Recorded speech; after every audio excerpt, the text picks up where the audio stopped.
It's a real pleasure to be back in New York. I lived here for 8 years, and now I live in Australia, and I'm told that my Australian accent has thickened.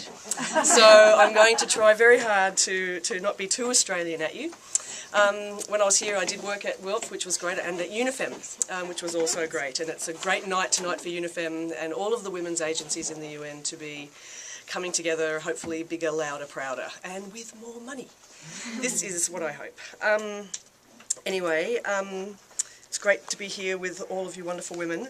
I'm in the US because I'm working on a little bit about WILPF's history. Women's International League is going to be 100 years old in 3 years. So WILPF women have been hard at this agenda for 100 years, and just getting a grip on even, just running your fingers slightly over the surface of some of this history has just been amazing for me to do from a distance. But I've just am fresh from a solid week in the archive of WILPF's international papers, which are in Boulder, Colorado. And they're there because Elise Boulding was the president of WILPF for some years, and she was a professor there and had that organised. So I've just been playing around in dust and inspiration from decades and decades and decades of women working for peace and security and disarmament. Women in WILPF have been talking about the need to demilitarise our economies, our language, our lives, and our world. They've been talking about it passionately, imaginatively, they've been talking about it angrily, and they've been talking about it incessantly for nearly 100 years now. So that's why I'm in the US, and it's interesting to come here at the time of the CSW, because that was always this wonderful colliding of different realities and different ideas coming from all over the world. And it was actually at the 1998 CSW that there was a caucus on women and armed conflict that came together, and women from many conflict zones came that year to the CSW because that's what the agenda was. I must say it's great to be here when it's so hot, because I've come from Australia's summer and I've really suffered in the cold. So I'm at a perfectly normal temperature now and you're all really hot. Sorry about that. So at the 1998 CSW there was this wonderful coming together of women who were pissed off because they'd experienced war, they'd seen war, they wanted change, they wanted a chance to get to the peace table, they wanted to take apart the military thinking and economies and systems in their countries that had occurred over the time of the wars. Or they were from countries like here and mine that are spending heaps of money on the arms trade and propping up this permanent war economy that really is the plague of our planet. And we decided that there'd been a resolution on on children and armed conflict in the Security Council, and on civilians and armed conflict, and the Security Council seemed to be getting it. All these ways of thinking differently and thinking thematically, and they were also talking about prevention of armed conflict. We thought it was a great moment to seize. And we thought, how about women in armed conflict? And that's where, it was at the CSW that the idea of pushing the Security Council to recognise that women existed, which they finally did in 2000. So don't underestimate the sparks and the conversations and the ideas that happen here, because it could go on to make a little bit of history. So great that you're here. I wrote down quite a lot of things that I wanted to say. First of all, I want to plug this book that talks a little bit more about what I'm not going to have time to go in detail about. It's online and you can download it as a PDF. It's called Listen to Women for a Change. And it's all about how far have we come since the Beijing Women's Conference, and for WILPFers, how far have we come since we did our peace train. We had a peace train to Beijing. Women from so many countries, 240 of us, travelled on a train together and had a great time, and had some hard times, I tell you, because the Chinese tested nuclear weapons while we were on our journey, and they cooked up a way of keeping us out of China for as long as their test was going on, and then hurtling us like a bullet train, like the Shinkansen in Japan, across the country to Beijing, so that we couldn't protest anywhere, so we couldn't say anything about the test that had just happened near Tibet. So this wonderful event around the Beijing Women's Conference was very much affected and infected by radiation, the plague that has occurred since 1945 because of the testing of nuclear weapons by China, but also by France. Remember, France was testing nuclear weapons at that stage. So women were really, really alive and awake and angry about the nuclear testing, the wanton and reckless and culpable release of radiation into our environment, which nuclear tests are.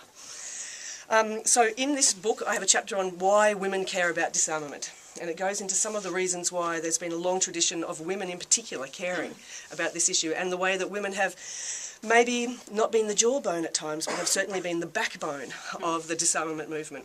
I'm proud to say that WILPF is the only NGO that has attended every single meeting of the NPT, the Nuclear Non-Proliferation Treaty, the only treaty that guarantees disarmament, and we will get there one day. So that is a very good thing.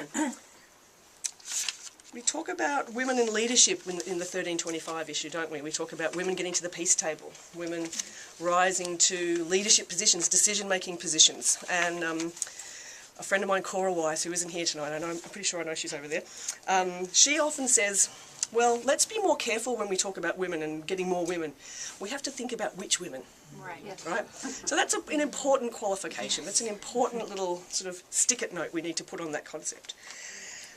We also have talked a lot about, over the years, how to support women in those roles. When women do get to the top, often they're kind of abandoned and they're just sort of meant to be able to tackle the culture within the organisation they've joined and lead us all and give us all hope and information and money and all that. So we have a lot of expectations on the women who do get into these organisations, and so we need to support them.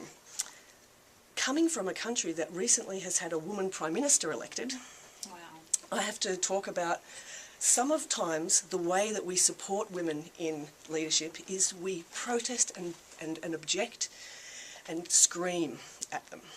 Isn't that interesting? Isn't that difficult to be trying to support somebody by opposing them and trying to defeat them on certain aspects? And I say this as a new realisation because having a woman Prime Minister I thought was going to be this wonderful thing, and it's turned out to be really mixed, really mixed indeed. Because this is a Prime Minister who, for example, has agreed to promise $300 billion to our military over the next 10 years. Oh, wow. This is a Prime Minister who has last week agreed to impose nuclear waste on the most marginalised and oppressed people in the country, Australia, Aboriginal people. She's imposing, by law, taking away the opportunity to protest, the opportunity to say no. It's just going to go there, on the land of the most poor and oppressed people in the country, in exchange for things that should be the birthright of every Australian: education, housing and health care. This is really scary. And this in particular is a mistake that will have her name on it for 250,000 years, because that's how long plutonium lasts for. So my way of supporting Julia right now is saying, I'm going to beat you on that, we're going to defeat you on that, and we're arousing an enormous movement across Australia to stop that. So sometimes saying no, sometimes getting together and protesting, sometimes expecting better and calling our sisters who are in leadership is part of supporting them, actually. If I can deliver her from making a 250,000-year mistake by giving her a massive headache, that's what I'm going to do. It's your job. So that's the scary part of being in Australia right now. Maybe if really. I could leave doing something, I'll have a I just study want to say or a couple of things picture. that I've been asked to Thank you. just for a couple of minutes. I know we're very hot. Young women, encouraging and inspiring young women to get involved in what is a pretty long struggle for disarmament, isn't it? Getting rid of war was what the UN was created for in 1945. It was what WILPF was created for in 1915. And we're hard at it, but we're making progress, we really are. But how do we, and our enduring organisations and our enduring movements and our enduring institutions over the road, keep renewing our not ranks, I don't want to say that military term, our wonderful movements? Well, I think it's a combination of three things: hope, humour and horror. Sometimes we've got it imbalanced in a way. I think that there's times in the anti-nuclear movement, for example, that we've been a lot about horror. It is horrific. Radiation is a terrible, terrible weapon.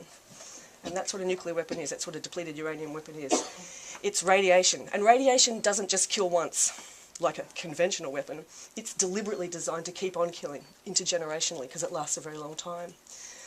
So it's kind of the perfection of sadism in a way, and it is horrific, and we have to understand it. We have to educate and arouse fear, legitimate fear, that 5,000 of these weapons are on hair trigger alert still, that there's 22,000 of them, enough to blow the world up several times. It's scary. Let's not avoid the facts.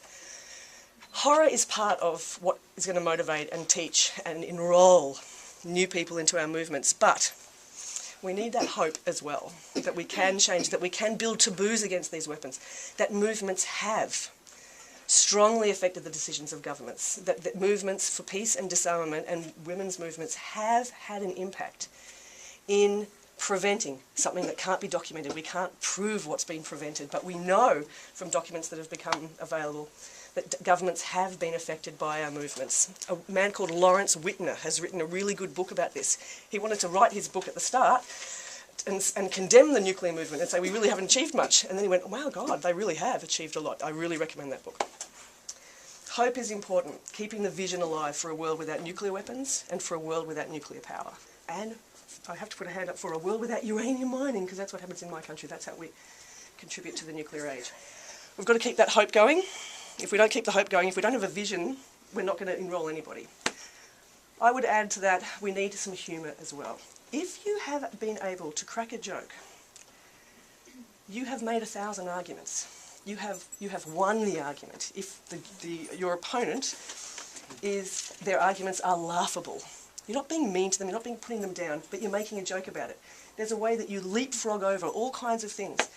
Humour also breaks paralysis. It breaks the fear and the freezing up that we can sometimes do, the numbness that has been caused by that horror. So I think we should keep ourselves giggling. Last week, I want to give you an example, in Tucson, Arizona, on Valentine's Day, the Raging Grannies, the WILPFers, they all got dressed up in wedding dresses and they married corporations. They married Hal E. Burton and GE Electric, and it was done at a university, and it was just this delightful example of, yes, older women dressing up, being silly, using the cloak of a joke to crack through into people's minds about really serious and boring issues, corporate personhood and the military-industrial complex. And they really did a great job at Tucson University. So they were there, being present, being public, being funny, and providing all the information to young people. So that, for me, was a really good example of how we can combine all of those things, information, empowerment, and hope and humour. These things are the things that we need. I'll just close by remembering what Arundhati Roy said a few years ago. Maybe you remember when she said, a new world is possible. Some days I can hear her breathing. I really like that. Some days I can hear her wheezing. And our job is to provide Ventolin. Some days I can hear her weeping. And her and we all need a joke and some humour and some solidarity. And that's what the CSW is all about, and that's what the Women's Peace Movement is all about, the solidarity and the friendship. Sharing examples of why we need to keep going, why the struggle's worth it, and why we will disarm our world and live in a free, peaceful society. So thanks a lot for being here.